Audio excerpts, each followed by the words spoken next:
बोलिए संत सम्राट सतगुरु कबीर साहेब की जय। कबीर नामं परमं पुनीतं युगे युगे स्वामी हरन्ति दुःखम्। दातार मुक्तं पुरुषं पुराणं चरणारविन्दं सततं नमामि। चरणारविन्दं सततं नमामि। ध्यानमूलं गुरुर्मूर्ति पूजामूलं गुरुपदम्। मन्त्रमूलं गुरुर्वाक्यं मोक्षमूलं गुरुकृपा। सज्जनों, धन प्रेमी बंधुओं, शुद्ध मूर्ति माताएं एवं बहनों, हम सब लोग सदगुरु कबीर साहेब जी की अमृतमय वाणी को सुनेंगे और सुन करके हम अपने जीवन में उतारेंगे। सदगुरु कबीर साहेब जी एक महान भूति, जिनके विचार बहुत ही समुद्र के समान था, जिसमें कोई था नहीं। ऐसे महान विभूति जिन्होंने अपने मूल ग्रंथ बीजक रामायणी 7 में कहा, सतगुरु कबीर साहब जी क्या कहते हैं? तैया होते पवन नहीं पानी, तैया सृष्टि कौन होते पानी। तैया होते कली नहीं फूला, तैया होते गर्भ नहीं मूला। तैया होती विद्या नहीं वेदा, तैया होते शब्द नहीं स्वादा। तैया होते पिंड नहीं बाशु, नहीं धर धरनी पवन आकाशु। तैया होते गुरु नहीं चेला, गम में अगम में पंथ दुहेला। अविगति की गति का कहो, जाके गावन धाम। गुण बिहुना पेखना, का कैली नाम। प्यारे सज्जनों, सतगुरु कबीर साहब जी कहते हैं कि तैया होते पवन नहीं पानी, तैया सृष्टि कौन होते पानी। उस समय में जिस समय की हम बात करते हैं, उस समय में वायु जल कुछ भी नहीं था। तब इस सृष्टि को कौन किसने बनाया? उस समय न कोई कली थी, न फूल था, न कोई गर्भ था, न कोई विद्या, न कोई वेद, न कोई शब्द, न स्वाद। उस समय में ये शरीर भी नहीं था और कोई जीव का निवास भी नहीं था। तो साहब जी कहते हैं कि उस समय न पर्वत था, न पृथ्वी, न हवा, न आकाश, और न कोई गुरु और न शिष्य। उस समय की बात कहते हैं, बड़े सरल स्वभाव से कहते हैं। उस समय में ये जो दोनों मार्ग थे, ये दोनों मार्ग हमारे लिए बहुत कठिन मार्ग थे। जब ये सब कुछ नहीं था, तब उस समय में कोई न मुकाम था, सब अज्ञात था।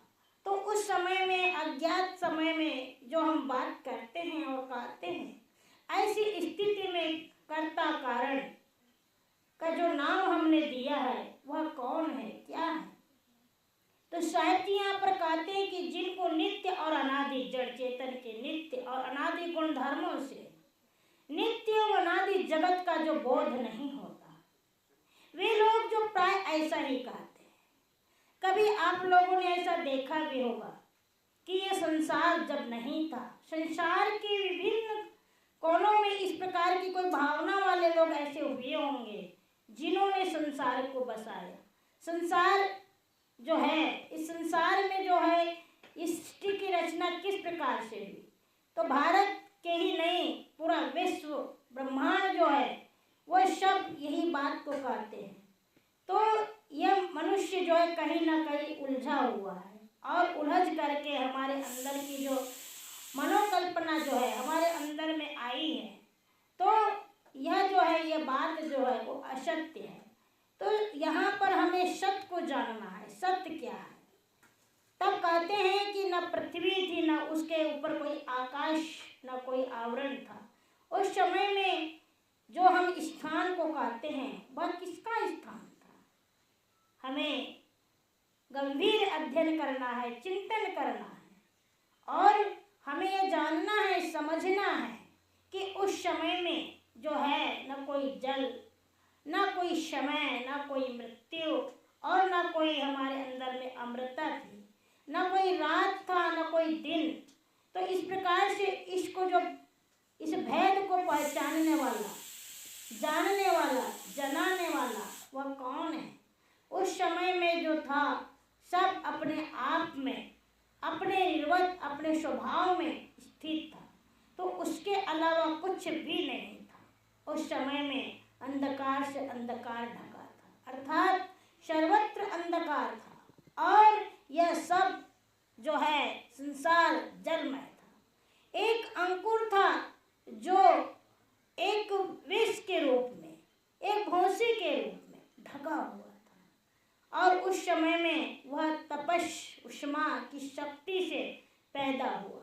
इस प्रकार से पहले हमारे अंदर में जो है एक काम उत्पन्न हुआ और उस काम से जो मन से वीर्य पैदा हुआ।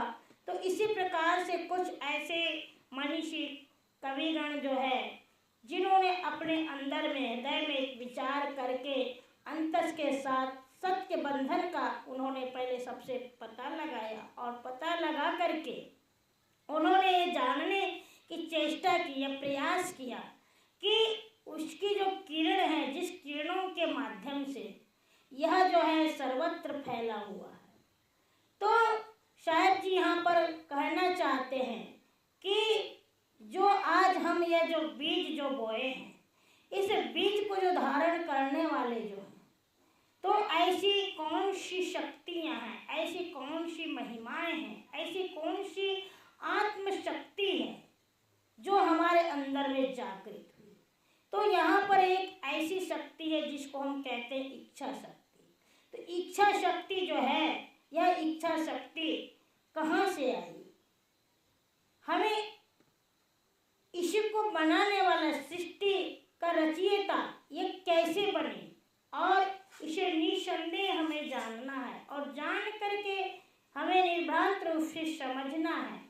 तो यहाँ पर कहा जाता है और सभी लोग यही मानते हैं कि कुछ देवता लोग जो हैं जिन्होंने कुछ ऐसी सृष्टि पैदा होने के बाद ही कुछ पैदा हुए। फिर कौन जानता है कि सृष्टि कहाँ से हुई, ये सृष्टियाँ कहाँ से हुई, किसने पैदा की, किसने नहीं पैदा की। यह सब कुछ जो है यह हमें अंतरिक्ष में स्थित रूप में दिखाई देता है। तो जानने का और कहने का तात्पर्य यह है कि प्राय हम सब लोग जो हैं आज हमारे इतिहास में भी कई ऐसी बातें आई, कुछ ऐसे वैदिक ऋषि लोग जो हैं जिन्होंने भी सृष्टि के बारे में कहा है और कहते हैं कि यह जो है यह केवल विषय में यह सबसे पहली कोमल कल्पना है।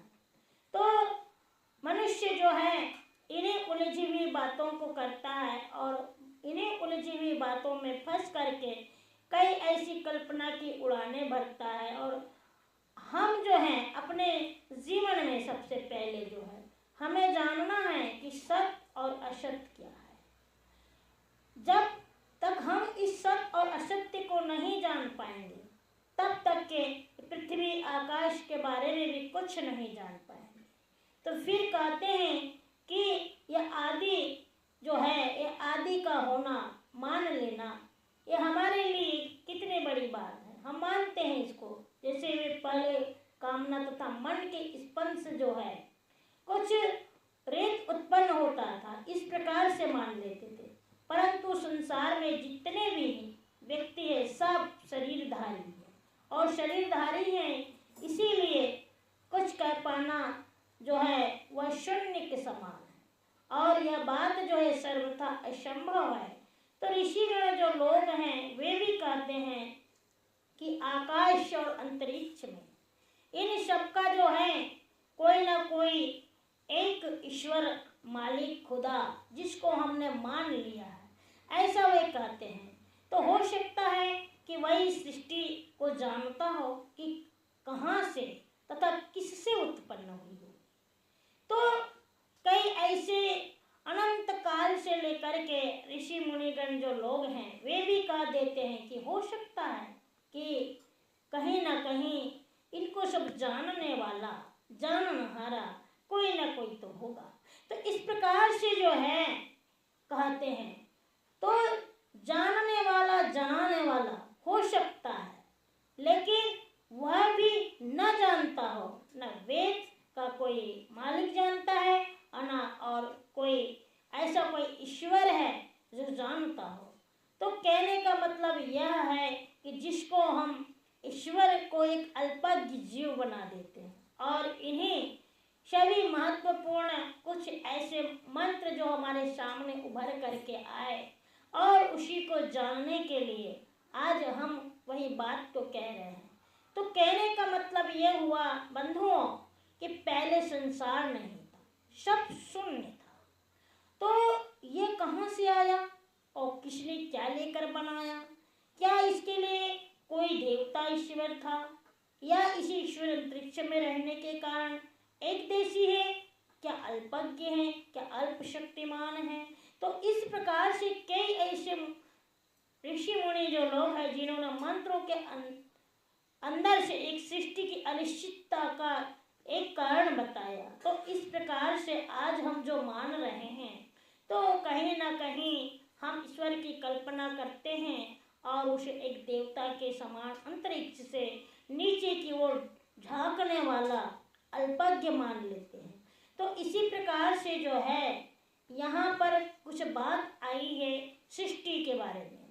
तो सृष्टि के विषय में एक कल्पना करते हैं, परंतु दावा नहीं कर सकते कि जो मैं कहता हूँ पक्का है।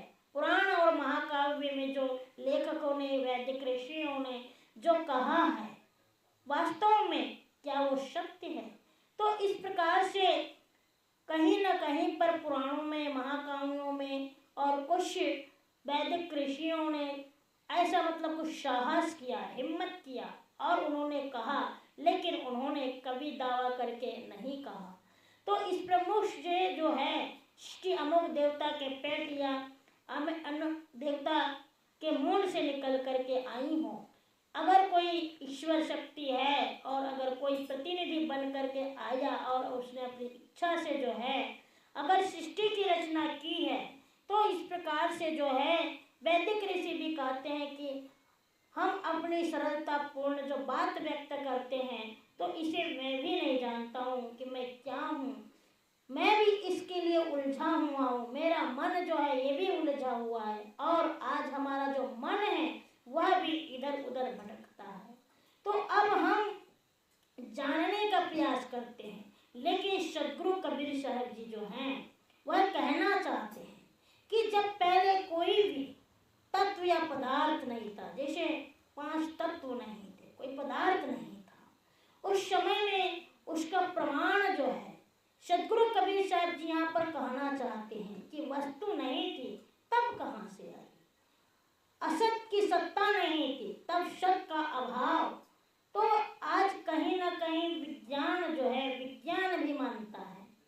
इस बात के मैटर को जो है आज हम कहीं ना कहीं मूल द्रव्य जो है वो न बनता है और न मिटता है। जिस प्रकार से वह जो है जिसको हम कह सकते हैं कि अनादि अनंत एवं नित्य है, तो ऐसे मूल द्रव्यों के जो गुण धर्म है, जो आज सृष्टि जहाँ पर संपादित हो रही है, तो आज प्रकृति और विज्ञान के लिए जो है हमें जानना होगा, समझना होगा, और उन्हीं गुण धर्मों के साथ में हमें जब तक नहीं समझ पाएंगे तब तक के कहीं ना कहीं जो है हम इस बात के लिए अछूते ही रह जाएंगे। तो इसलिए सदगुरु कबीर साहब जी कहते हैं कि अनादि मूल द्रव्यों में जो है सृष्टि उत्पत्ति के जो गुण धर्म है जो हमारे बीच में है, कहीं शून्य से नहीं आ सकते। क्यों? क्योंकि उनमें मूलतः जो अनादि से समभाव, सम स्वरूप, समधार जो है अनादि मूल द्रव्यों में अनादि गुण धर्म क्रिया ये जो है ये अनादि काल से सृष्टि में विद्यमान है, जिनके अंदर में कई भौतिक कण हैं, जहाँ पर अलग अलग जो हैं कई ऐसे पदार्थ हैं, कई ऐसे दृश्य हैं जो एकजुट होकर के एक दृश्य बन गए, पदार्थ बन जाते हैं। तो इसी प्रकार से ये जो प्रक्रिया है, यह प्रक्रिया जो है विज्ञान भी इसको मानता है कि अनादि काल से है। तो ये क्या है अनादि? अनादि का एक मूल द्रव्य जो है, मूल दृष्टा जो है, जो गुण और धर्म जो है, जिनके अंदर में गुण और धर्म होंगे, उनके अंदर में कोई क्रिया होगी, कोई कारण होगा। तो इस प्रकार से जो है कुछ ऐसे द्रव्य अपने गुण धर्म और क्रिया को छोड़ करके सबसे पहले स्थिर रहे कि गुण धर्म क्रिया से रहित रहे, और फिर बीच में कहीं बाहर से आकर मूल द्रव्यों में गुण धर्म क्रिया मिल गए हों। तो ये सारे जो बातें हैं ये हमारे जीवन के लिए तर्कहीन बातें हैं। तो हमें अपने इस मूल द्रव्य नित्य में उनमें उनके गुण और धर्मों को, उनकी क्रियाओं को हमें समझना होगा, क्योंकि यह जो है ये नित्य है और उनसे जगत सृष्टि नित्य है। इसी प्रकार से जितने भी संसार के जो असंख्य जीव है जिनकी कोई गणना नहीं की जा सकती, उनके अंदर में केवल चेतन सत्ता है, और जो चेतन सत्ता है वह नित्य है।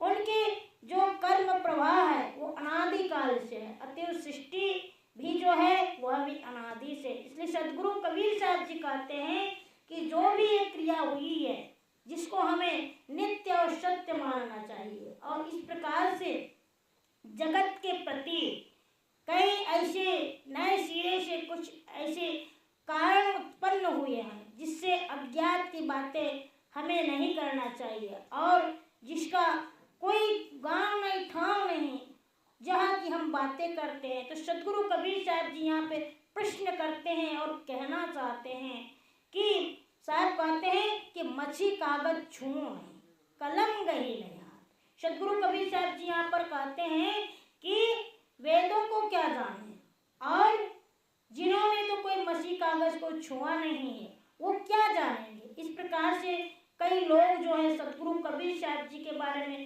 तर्क करते हैं। अनेक ऐसे विद्वान लोग जो है जो सदगुरु कबीर साहब जी के बारे में कहना चाहते हैं, और वे कहते हैं कि कबीर साहब जो थे वो तो अनपढ़ थे, वो पढ़े लिखे नहीं थे, और जिनके अंदर में पढ़ने लिखने का कोई ज्ञान नहीं था वो इस बात को कैसे समझ सकते हैं। लेकिन वास्तविक सत्यता तो यह है, सत्य ज्ञान जो जिसके अंदर में है उसका पढ़ना लिखना उतना कोई जरूरी और आवश्यक नहीं होता। बंधुओं, सदगुरु कबीर साहब जी जो थे वो निष्पक्ष बुद्धि, संवेदनशील विवेक जो है, जिनके अंदर में अंतर आत्मा की गहराई तक के पहुंचने वाले थे, उनके अंदर में जो है सारी शक्तियां जो है सदगुरु कबीर साहब जी के पास में थी।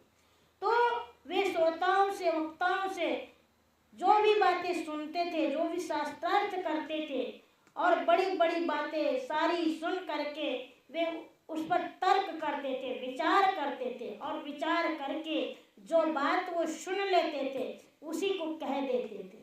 तो कहने का मतलब ये हुआ कि मछली कागज छुओ नहीं। सदगुरु कबीर साहब जी की एक मूल साखी है। यहाँ पर साहब जी के बारे में कई ऐसे विद्वान जन हैं जो तर्क करते हैं कि खुद ही साहब जी ने कहे हैं कि मैंने मछली कागज छुआ नहीं। तो यहाँ पर कहने का मतलब ये हुआ।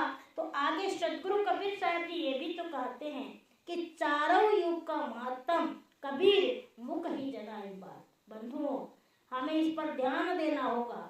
सदगुरु कबीर साहब जी यहाँ पर कहना चाहते हैं और वो बताना चाहते हैं कि भले ही मैंने मछली कागज को नहीं छुआ, लेकिन वे कहते कि चारों युग का महात्म कबीर मुख ही जनाई बात। वे मुख से जो है बोलते थे और उनके जो शिष्य लोग थे वो लिख लेते थे। तो इस प्रकार से जो है उन्होंने जो है ऐसे वेद व्यास में महाभारत से अपने मुख से कई बातें ऐसे बोलते थे, कई ऐसी बातें जो हैं उन्होंने बोला और उनके जो शिष्य लोग थे वह लिख लेते थे। तो आज कितने ऐसे विद्वान लोग जो हैं जो मुख से केवल बोलते हैं और बोल करके जो है उनके जो शिष्यगण जो होते हैं वह लिख लेते हैं। तो इसी प्रकार से जो है सदगुरु कबीर साहब जी भी उन्हीं में से थे। वे जो भी बात कहते थे, जिसको भी देखते थे, जिसको भी सुनते थे, जहाँ भी चलते थे, उस बात को जो है वह केवल बोलते थे, लिख नहीं पाते थे और उनके जितने भी शिष्य धारागण थे वे सब लिखते थे। तो कबीर साहब जी जैसे प्रतिभावान, धनी, संवेदनशील पुरुष जो है, जिन्होंने मतलब शास्त्रों की भाषा जो है उन्होंने समझा और समझ करके उन्होंने अपने अंदर में उतारा। भले ही वे व्याकरणाचार्य ना रहे होंगे, भले ही उनके अंदर में शास्त्र का ज्ञान नहीं होगा, लेकिन उनके अंदर में निर्भीकता पूर्ण जो है, पक्षता पूर्ण जो है बातें सुन करके वह तर्क करते थे और तर्क करके वितर्क करके वह उस बात को कह देते थे। तो इस प्रकार से सदगुरु कबीर साहब जी के अंदर में जो है एक तर्क शक्ति थी और तर्क शक्ति के आधार से जो है वो अपनी बात को कह देते थे। तो इस प्रकार से हमें सदगुरु कबीर साहब जी को समझना होगा, जानना होगा। क्यों? क्योंकि उन्होंने ही कहा, वो इतने बड़े महान जो थे कि उनकी एक ऐसी अद्वितीय प्रतिमा थी, उनके अंदर में एक ऐसी ज्ञान शक्ति थी, ऐसी उनके अंदर में बोलने की ताकत थी, समझने की, विचार करने की उनकी जो बुद्धि थी कितनी तीव्र रही होगी। तो आज भी कई ऐसे महापुरुष हैं जो कई ऐसी रचनाएं करते हैं और बोलते हैं और इस प्रकार से जो है भले ही पढ़ नहीं पाते। तो ऐसे कई उदाहरण हमारे सामने में आए हैं। बड़े बड़े ऐसे वैज्ञानिक हुए हैं जिन्होंने भले ही पढ़ा लिखा नहीं होगा, लेकिन कई सारी ऐसी बातें अनुभव करते हैं और अनुभव करके कहते हैं। इसलिए तो कहा गया है ना कि जहाँ न पहुँचे रवि तहाँ पहुँचे कवि और जहाँ न पहुँचे कवि तहाँ पहुँचे अनुभवी। तो बंधुओं, सदगुरु कबीर साहब जी के अंदर में इतना बड़ा ज्ञान और इतनी बड़ी तर्क शक्ति थी, जहाँ पर जिस जगह पर जाते थे उसी बात को कह देते थे और कह करके वह लोगों को थोड़ी थोड़ी बातें, इसीलिए तो कहे हैं कि जो बात उन्होंने जनाई है, जो बात उन्होंने कही है, उस बात को हमें समझना होगा। उन्होंने अपने अंदर में जो है नित्य सार परम तत्व को उन्होंने खोजा है और उन्होंने उस परम तत्व को खोज करके उसको निचोड़ किया है और ऐसे उन्होंने एक आत्मसत्ता को, जहाँ पर हम वास करते हैं, वह तत्व सत्ता जहाँ से हम चलते हैं, खाते हैं, बोलते हैं, जीते हैं और हम विचार करने की हमारे अंदर में जो ताकत है, शक्ति है, वह सत्ता क्या है? वह सत्ता जो है वह नित्य है, वह सत्य है, वह अजर अमर है। तो इस प्रकार से हमारी जो ये आत्मा है, ये आत्मा नित्य है, सत्य है। इसके अलावा जो कुछ भी हम जो मान बैठे हैं वह हमारे लिए एक छलावा है, एक कल्पना है जो हम आनंदी में मान कर बैठे हुए हैं। तो इस प्रकार से हमें गहराई को समझना है और जब तक कि हम उस गहराई को नहीं समझ पाएंगे तब तक कि हम उस परम तत्व को नहीं समझ पाएंगे। इसीलिए तो कहते हैं ना कि सदगुरु कबीर साहब जी ने और भी कहा है, कहते हैं कि हमें अपने जीवन में जो है, अपने जीवन में कुछ ऐसी मर्यादाओं को बना करके रखना है और उनको मर्यादाओं को बना करके हमें चलना है। जहाँ तक के हो सके तो हमें जो है अपने बड़े लोगों ने जो कहा है, कुछ ऐसे विद्वानों ने जो कहा है, उनको हमें सोच विचार करके मानना है। क्योंकि अगर कुछ लोग हैं जैसे वेदों में जो लिख देते हैं तो हमें लेखनी को भी नहीं मानना है, हम पर उस पर विचार करना होगा, उसे हमें समझना होगा। तो हमारी जो बुद्धि लब्धि है उसको समझने का प्रयास करें। अगर किसी ने कह दिया और हमने उसको मान लिया तो ये सत्य नहीं है। क्यों? क्योंकि जिसके मन में जो बातें आती है, जैसा लेखक ने अगर लिखे हैं तो उनके अंदर में जो विचार उत्पन्न हुआ, उनके अंदर में जो है जो भाव उत्पन्न हुआ, जो भाव उत्पन्न होता है तब उसके अंदर एक भावना जागृत होती है। और इस प्रकार से हमारे मन में कई सारी ऐसी कल्पनाएं उठती है और उन्हीं कल्पनाओं में उठ कर के जो है कुछ हमारे अंदर की जो भावनाएं जो बनती है वही जो है हम लिख देते हैं।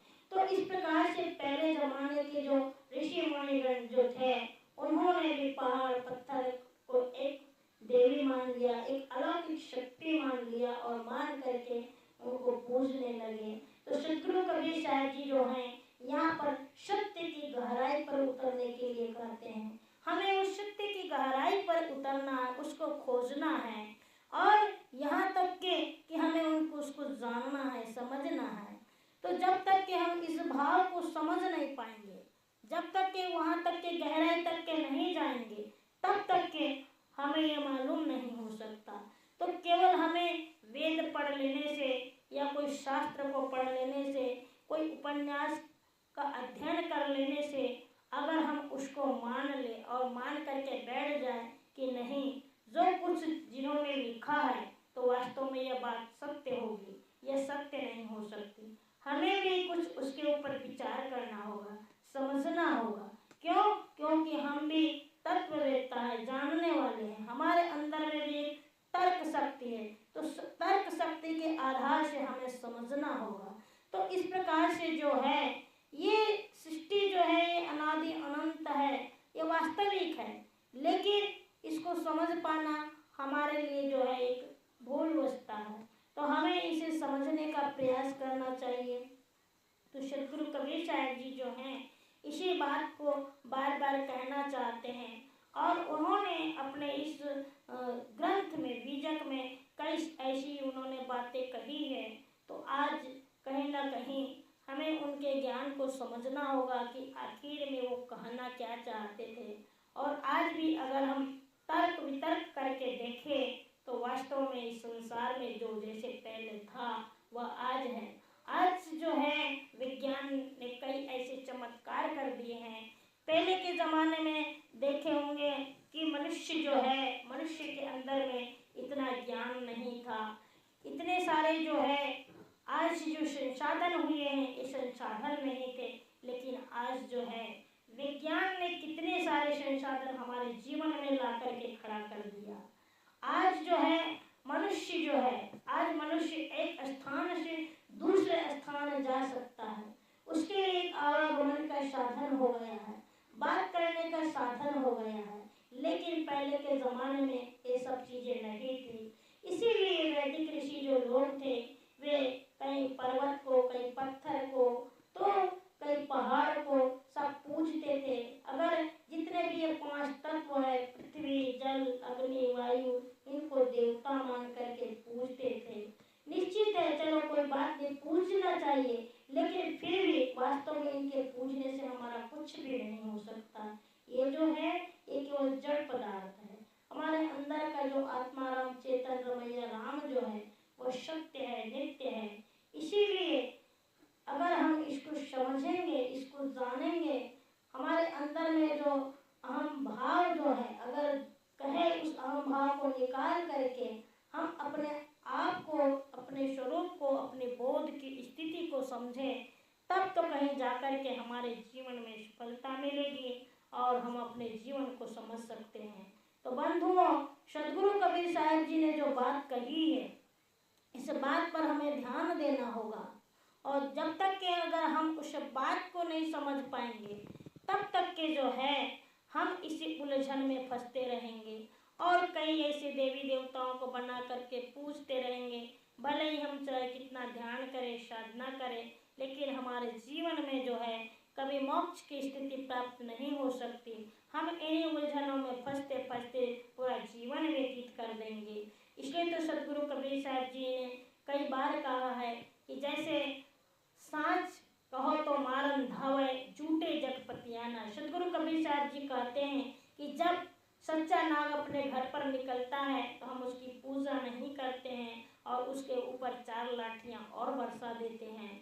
इसी प्रकार से जो है आज हम कहीं ना कहीं देवी देवताओं को पूज करके उसको मान करके बैठे हुए हैं कि इनके पूजने से, इनके मानने से हमारे जीवन का उद्धार होगा और ये हमारे जीवन का तरन तारण कर देंगे। इस प्रकार से कई अनेक कल्पनाओं में, मानंदियों में हम फंसे हुए हैं। तो हमें इन मानंदियों से दूर होना है और हम अपने जीवन में जो है सार शब्द को, सही तत्वों को, सही आत्मज्ञान को, अपने स्वरूप को पहचानना है और वही सत्य है। और रहा सवाल ये जो सृष्टि का जो कर्ता धर्ता कोई होगा, ये अनादि अनंत काल से है, जो ऐसा ही चलते आया और आने वाले तक अनंत काल तक ऐसा ही चलता रहेगा। जो प्रकृति ने जो बनाया है, जो बना हुआ है, वह मिट जाएगा, लेकिन जो बना नहीं है, जो अपने आप में मूलाधार में मूल है, वह उसका कभी सर्वनाश नहीं हो सकता। इस संसार में जड़ और चेतन केवल ये 2 ही वस्तु है जो अनादि और अनंत है, जो मूल अपने आप द्रव्यों में छिपे हुए हैं। हमें इसको जानना है और जान करके समझना है। तो यहीं पर हम अपनी वाणी को विराम देते हैं। बोलिए संत सम्राट सद्गुरु कबीर साहिब की जय।